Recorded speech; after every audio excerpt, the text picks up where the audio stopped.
Zombie Apocalypse.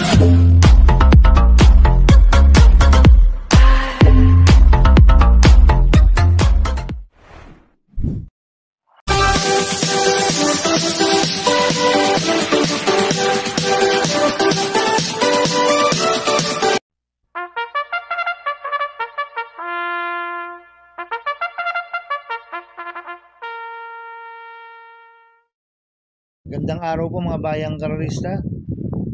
Ngayon po ay araw ng Biyernes, August 1, 2025. Karera po ng Metro Turf, Malbar, Batangas. Meron po tayong 7 karera sa araw na ito. Nandito naman po yung lingkod, Drunken Master Wang po, aka Elo Atubudoy, para magbigay ng giya at analysis sa inyo mga bayang karerista. Mga bayang karerista, start po ng karera natin ay 5 PM. At ngayong araw po ng Biyernes, unang karera po sa buwan ng August. Kaya sana iswertihin tayo at magsitama mga bayang karerista. At meron po tayong bagong pagpapalit, yung Philracom Rating Based Handicap System Race. Kaya bago po ako magsimula magbigay ng giya at analysis, huwag pong kalimutan subscribe, like and share YouTube channel ko po. At syempre, huwag din pong kalimutan i-click notification bell ko para updated po kayo sa mga bagong video ko. Kaya mag-start na po ako sa pagbibigay ng giya at analysis. Race 1, winner take all, covers races 1 to 7.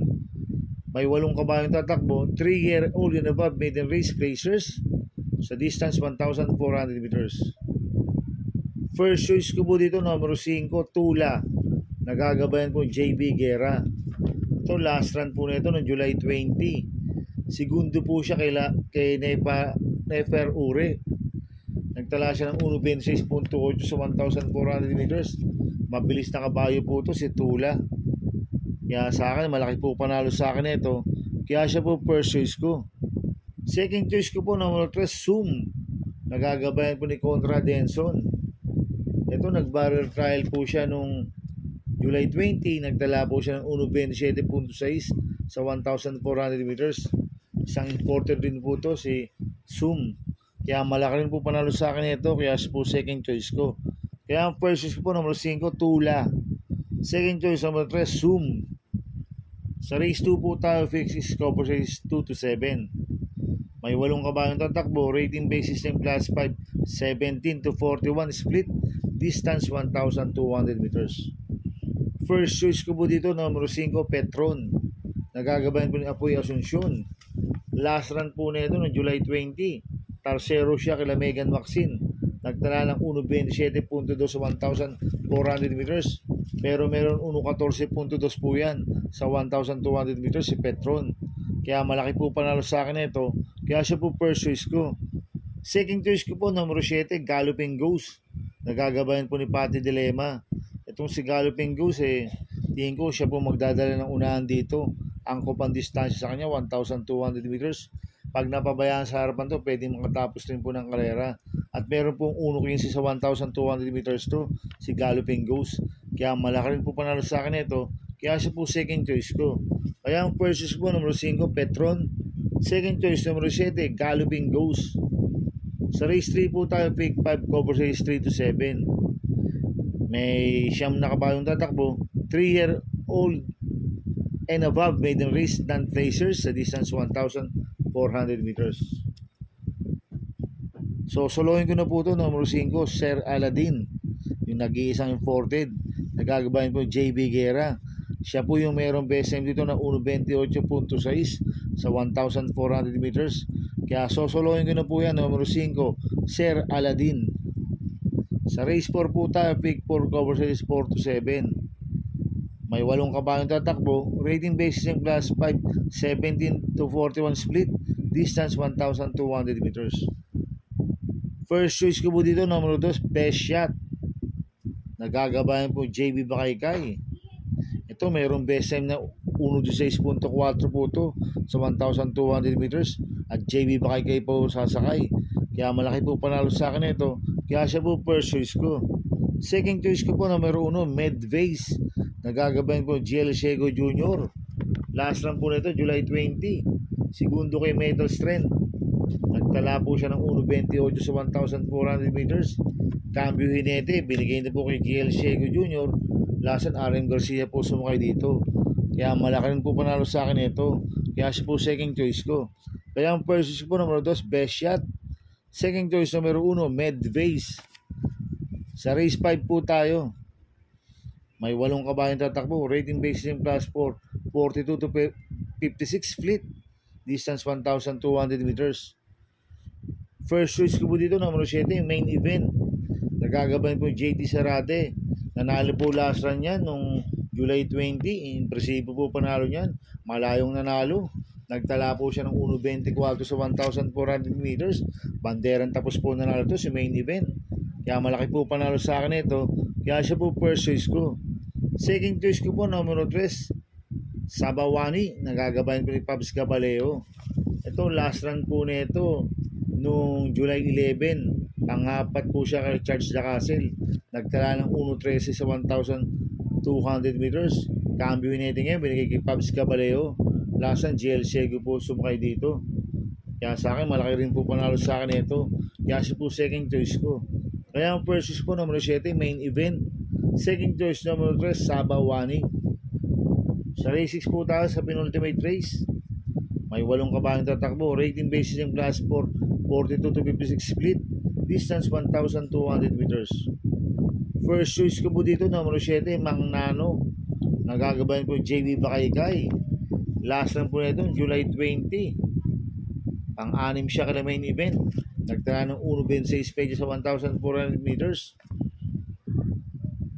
Itong kabayan na ito, pwedeng iuna, pwedeng isunod. Kaya malaki po panalo sa akin ito. Kaya siya po first choice ko. Second choice ko po, numero 8, Morning After. Nagagabayan po ni AR Villegas. Last run po nito, July 19. Pang-apat kila Boss Lady. Nagtala ng 1.27 medyo sa 1,400 meters. Pero meron 1.14 medyo po sa 1 to yan. Si Morning After. Kaya malaki rin po panalo sa akin ito. Kaya po second choice ko. Kaya ang first choice po, numero 7, Mang Nano. Second choice, numero 8, Morning After. Sa race 7 po tayo sa last race. May 8 kabayan tatakbo. Rating base in class 5, 17 to 41 split. Distance 1,200 meters. First choice ko po dito, numero 6, Fast Sailing. Nagagabayan po ni MP Cañete. Last run po nito, July 11. Segundo ko na Success of Times. Hindi lang po maganda ang alis last run yan. Si Fast Sailing. Pag ito nasabay ng maganda, malaki po chance ang manalo nito. At meron 1.2 po sa 1 to yan, si Fast Sailing. Kaya malaki po panalo sa akin ito. Kaya siya po first choice ko. Second choice ko po, numero 8, Imperial Queen. Nagagabayan po ni MB Pilapil. Last run po na ito, June 28. Segundo kay Top of the Line. Nagtala ng 1.29 sa 1,400 meters. Cambio Hinete ngayon, binigay kay MB Pilapil. Lasan, JD Calagos po sumakay dito. At meron 1.6 po sa 1 to yan, si Imperial Queen. Kaya malaking po panalo sa akin ito. Kaya siya po second choice ko. Maglalagay po ko ng third choice sa Pandiado, numero 2, Sunny Nature. Na gagabayan mo si MP Lapil. Ito, magandang diado to si Sunny Nature. Mabilis po na kabayo to. Tingin ko wala na pong pauunahin to si Sunny Nature. Kaya pag napabayaan nila sa harapan to, pwedeng makatapos ang karera to. At meron 1.6 po sa 1 to yan, si Sunny Nature. Kaya sa akin magandang diado yan. Kaya siya po third choice ko na pandiado. Kaya ang first choice po, number 6, Fast Sailing.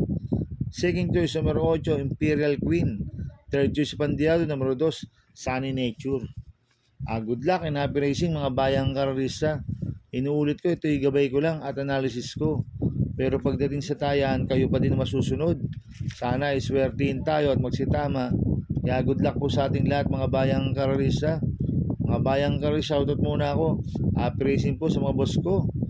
Happy racing po kay Boss Toto de la Cruz, kay Boss Manuel Chua, kay Boss Manny Caplis, kay Ninong Rigor Costada. Happy racing po. Sana iswerte tayo at magsitama. At happy racing po kay Sir J. Bantasan. At happy racing po sa mga taga Double Rock OTV, kay Boss Jing Garcia, kay Paring Junior Falcon, sa Taylor, kay Tess Coria, kay Larry Gidik at Ricky Boy. Happy racing sa inyo, taga Double Rock OTV. At happy racing po sa mga taga Ping Ping Boys, kay Boss Gary Kono, kay parang Jojo Aguilar, kay Mario De Rosario. Happy racing po sa inyo. At happy racing po sa mga taga Bargadano TV. Kila paring Paxi Villar, kila Boss Abin Prinal, kila Dudu Jesus, kila Macmac Villar. Happy racing. Sana iswerte tayo magsitama. Kaya good luck po sa ating lahat. Kaya mga bayang karalista, please subscribe my YouTube channel at Tubudoy 2.0. Sana lagi niyo pong panoorin ang ads ko. Huwag niyo pong skip. Kaya maraming salamat po sa inyo. And God bless.